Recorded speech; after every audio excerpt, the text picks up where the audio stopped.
ಕಲ್ಲೇಟಿಗಿಂತ ನಿನ್ನ ಕಣ್ಣೇಟು ಜೋರಾಗಿ. ಬೆಕ್ಕಿನ ಕಣ್ಣಿನ ಸುಂದರಿ ಈಗ ಇವರಿಗೆ ಬಂದಂತಹ ಸಿನಿಮಾ ಆಫರ್ನ ನಿರ್ದೇಶಕನಿಂದ ಒಂದು ಮೋಸ ಆಗಿದೆ. ಯಾರ ಶಾಪ ಇದು? Guarantee guarantee guarantee. ಇದು ಗ್ಯಾರಂಟಿ ನ್ಯೂಸ್. ನಾನು ಧನುಶ್ರೀ. ಕುಂಭಮೇಳದಲ್ಲಿ ರುದ್ರಾಕ್ಷಿ ಸರ ಮಾಡ್ತಿದ್ದ ಬೆಕ್ಕಿನ ಕಣ್ಣಿನ ಸುಂದರಿ ಮೋನಾಲಿಸಾ ಕಳೆದ ಒಂದು ತಿಂಗಳಿಂದ ತುಂಬಾನೇ ವೈರಲ್ ಆಗಿದ್ದಾರೆ. ಇನ್ನು ಇದರಿಂದಾಗಿ ಇವರಿಗೆ ಸಾಕಷ್ಟು ಸಿನಿಮಾ ಆಫರ್ಗಳು ಹಾಗೂ ಪ್ರತಿಷ್ಠಿತ ಕಂಪನಿಗಳ ಬ್ರ್ಯಾಂಡ್ ಅಂಬಾಸಿಡರ್ ಆಗುವ ಅವಕಾಶಗಳು ಕೂಡ ಒಲಿದು ಬಂದಿದೆ. ಆದ್ರೆ ಈಗ ಇವರಿಗೆ ಬಂದಂತಹ ಸಿನಿಮಾ ಆಫರ್ನ ನಿರ್ದೇಶಕನಿಂದ ಒಂದು ಮೋಸ ಆಗಿದೆ. ಹಾಗಿದ್ರೆ ಏನಿದ್ರ ಸ್ಟೋರಿ ಅಂತ ಎಲ್ಲಿದೆ ನೋಡಿ. ಕುಂಭಮೇಳದಲ್ಲಿ ರುದ್ರಾಕ್ಷಿ ಮಾಲೆ ಮಾರ್ತಿದ್ದ ಮೋನಾಲಿಸಾ ಅವರ ಫೋಟೋ ಕಳೆದ ತಿಂಗಳು ವೈರಲ್ ಆಗಿತ್ತು. ಯುವತಿಯ ನಗು, ಚೂಪಾದ ಕಣ್ಣಿನ ನೋಟಕ್ಕೆ ಜನ ಮಾರು ಹೋಗಿದ್ರು. ಇನ್ನು ಫೋಟೋ ವೈರಲ್ ಆಗುತ್ತಿದ್ದಂತೆ ಮೋನಾಲಿಸಾ ಅವರ ಅದೃಷ್ಟವೇ ಬದಲಾಗಿ ಹೋಯಿತು. ಅವರಿಗೆ ಮೇಕ್ ಓವರ್ ಮಾಡಿ ಮೋಡ್ಲಿಂಗ್ ಅನ್ನ ಕೂಡ ಮಾಡಲಾಯಿತು. ಕೆಲ ಜಾಹೀರಾತುಗಳಲ್ಲೂ ಕೂಡ ನಡೆಸಿದ್ರು ಹಾಗೂ ಕೆಲ ಪ್ರಮೋಷನಲ್ ಈವೆಂಟ್ಗಳಲ್ಲೂ ಕೂಡ ಅದ್ದೂರಿಯಾಗಿ ಕಾಣಿಸಿಕೊಂಡಿದ್ರು. ಇನ್ನು ಗ್ಲಾಮರಸ್ ಆದ ಫೋಟೋ ಶೂಟ್ ಮಾಡಿಸಿ ಫೋಟೋಗಳನ್ನ ಕೂಡ ಹಂಚಿಕೊಳ್ಳಲಾಯಿತು. ಹಾಗೇನೆ ದಿ ಡೈರಿ ಆಫ್ ಮಣಿಪುರ ಸಿನಿಮಾದಲ್ಲಿ ಮೋನಾಲಿಸಾ ನಾಯಕಿಯಾಗಿ ನಟಿಸಲಿದ್ದಾರೆ ಎಂಬ ಸುದ್ದಿ ಕೂಡ ತುಂಬಾನೇ ವೈರಲ್ ಆಯಿತು.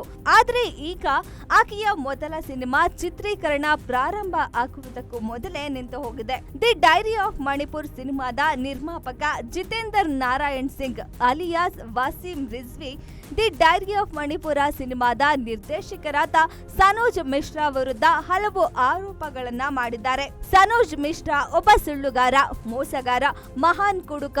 ಆತ ಸುಳ್ಳು ಹೇಳಿ ಹಲವರಿಗೆ ಮೋಸ ಮಾಡಿದ್ದಾನೆ.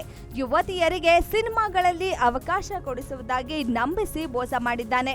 ಈಗ ಕುಂಭಮೇಳದ ಮೋನಾಲಿಸಾಗೂ ಕೂಡ ಮೋಸ ಮಾಡ್ತಿದ್ದಾನೆ ಎಂದು ಆರೋಪಿಸಿದ್ದಾರೆ. ಇನ್ನು ಸನೋಜ್ ಮಿಶ್ರಾ ನಿರ್ದೇಶನ ಮಾಡಿರುವ ಯಾವೊಂದು ಸಿನಿಮಾ ಕೂಡ ಈವರೆಗೂ ಬಿಡುಗಡೆಯಾಗಿಲ್ಲ.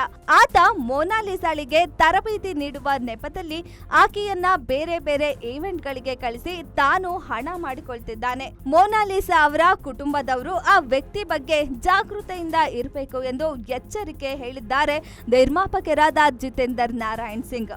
ಇನ್ನು ಸನೋಜ್ ಮಿಶ್ರಾ ಮೋನಾಲಿಸಾಗೆ ನಟನೆಯ ತರಬೇತಿ ನೀಡುತ್ತಿರುವ ಚಿತ್ರಗಳು, ವಿಡಿಯೋಗಳು ಕೂಡ ಇತ್ತೀಚೆಗೆ ವೈರಲ್ ಆಗಿದ್ವು. ಈಗ ನೋಡಿದ್ರೆ ಸಿನಿಮಾದ ನಿರ್ಮಾಪಕರೇ ನಿರ್ದೇಶಕರ ವಿರುದ್ಧ ಹೀಗೊಂದು ಹೇಳಿಕೆಯನ್ನ ಹೇಳಿದ್ದಾರೆ. ಇನ್ನು ಮೋನಾಲಿಸಾ ಕೂಡ ಸಹ ಇತ್ತೀಚೆಗೆ ವಿಡಿಯೋವೊಂದನ್ನ ಹಂಚಿಕೊಂಡಿದ್ರು. ತಾನು ಮಧ್ಯಪ್ರದೇಶದಲ್ಲಿ ನಟನಾ ತರಬೇತಿ ಮಾಡ್ತಾ ಇದ್ದೇನೆ. ಅಲ್ಲದೆ ಸನೋಜ್ ಮಿಶ್ರಾ ತಮ್ಮನ್ನು ಮಗಳ ರೀತಿಯಲ್ಲಿ ನೋಡಿಕೊಳ್ತಿದ್ದಾರೆ. ಯಾರು ಸಹ ನನ್ನ ಸುರಕ್ಷತೆ ಬಗ್ಗೆ ಆತಂಕ ಪಡೋದು ಬೇಡ ಅಂತ ಹೇಳಿದ್ದಾರೆ. ಇನ್ನು ಮೋನಾಲಿಸಾ ಭೋನ್ಸ್ಲೆ ಬಡ ಕುಟುಂಬದ ಯುವತಿಯಾಗಿದ್ದು ಕುಂಭಮೇಳದಲ್ಲಿ ರುದ್ರಾಕ್ಷಿ ಮಾಲೆ ಮಾರಾಟ ಮಾಡ್ತಿದ್ದಾಗ ಯಾರೋ ಒಬ್ಬ ವ್ಯಕ್ತಿ ಆಕೆಯ ಚಿತ್ರವನ್ನ ತೆಗೆದು ಸಾಮಾಜಿಕ ಜಾಲತಾಣದಲ್ಲಿ ಹಂಚಿಕೊಂಡಿದ್ರು. ಆ ಚಿತ್ರ ಸಖತ್ ವೈರಲ್ ಆಯ್ತು. ಇದರಿಂದ ಬಂದ ಜನಪ್ರಿಯತೆಯನ್ನ ಮೋನಾಲಿಸಾ ಚೆನ್ನಾಗಿಯೇ ಬಳಸ್ಕೊಳ್ತಾ ಇದ್ದಾರೆ. ಇತ್ತೀಚೆಗೆ ಕೇರಳದ ಆಭರಣ ಮಳಿಗೆಯಾದ ಚೆಮ್ಮನೂರು ಜುವೆಲರ್ಸ್ ನ ಉದ್ಘಾಟನೆಗೂ ಕೂಡ ತೆರಳಿದ್ರು. ಇನ್ನು ಇದಕ್ಕಾಗಿ ಅವರು ತೆಗೆದುಕೊಂಡಿದ್ದು ಬರೋಬ್ಬರಿ 14 ಲಕ್ಷ ರೂಪಾಯಿಗಳು. ಇದೀಗ ಸಿನಿಮಾದಲ್ಲಿಯೂ ಕೂಡ ನಟಿಸಲು ತಯಾರಿಯನ್ನ ತೆಗೆದುಕೊಳ್ತಾ ಇದ್ದಾರೆ. ನೋಡಿದ್ರಲ್ಲ, ಕುಂಭಮೇಳದಲ್ಲಿ ಯೂಟ್ಯೂಬರ್ ಒಬ್ಬ ತೆಗೆದ ಫೋಟೋದಿಂದ ಮೋನಾಲಿಸಾ ಇಷ್ಟೆಲ್ಲ ಫೇಮಸ್ ಆದ್ರು. ಇನ್ನು ಇವರ ಕ್ರೇಜ್ ಕೇರಳದಲ್ಲಂತೂ ತುಂಬಾನೇ ಇದೆ. ಈಗ ಇವರಿಗೆ ವಿದೇಶಗಳಿಂದ ಕೂಡ ತುಂಬಾನೇ ಡಿಮ್ಯಾಂಡ್ ಬರ್ತಾ ಇದೆ. ಸಿನಿಮಾ ಮಾತ್ರ ಅಲ್ಲದೆ ಸ್ಟೇಜ್ ಶೋ ಹಾಗೆ ಸಂಗೀತ ಸಂಯೋಜಕರ ಶೋಗಳಲ್ಲೂ ಕೂಡ ಭಾಗವಹಿಸಲು ಅವಕಾಶಗಳು ಬರ್ತಾ ಇದೆ. ಅದಲ್ಲದೆ ಶಿವರಾತ್ರಿಯ ವಿಶೇಷ ಪೂಜೆಗೆಂದು ನೇಪಾಳದ ದೇವಸ್ಥಾನವೊಂದಕ್ಕೆ ಅತಿಥಿಯಾಗಿ ಬರುವಂತೆ ಬೇಡಿಕೆ ಕೂಡ ಬಂದಿದೆ.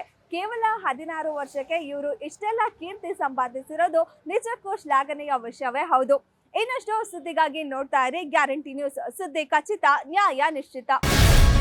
ಗ್ಯಾರಂಟಿ ನ್ಯೂಸ್, ಸುದ್ದಿ ಖಚಿತ, ನ್ಯಾಯ ನಿಶ್ಚಿತ.